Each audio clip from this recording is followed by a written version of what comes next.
Number 12. The substrates listed are found in the leaf of a plant. Which substance is obtained from the soil? Okay. So, which substance is obtained from the soil?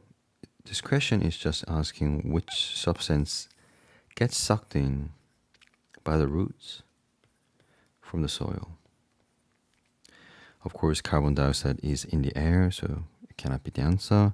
Chlorophyll is not obtained from the soil, it's actually made within the leaf, so no.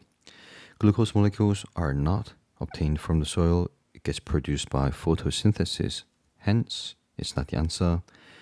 It's the mineral ions that get sucked in, that gets absorbed by active transport or diffusion in the soil. So mineral ions such as potassium, like sodium and nitrates,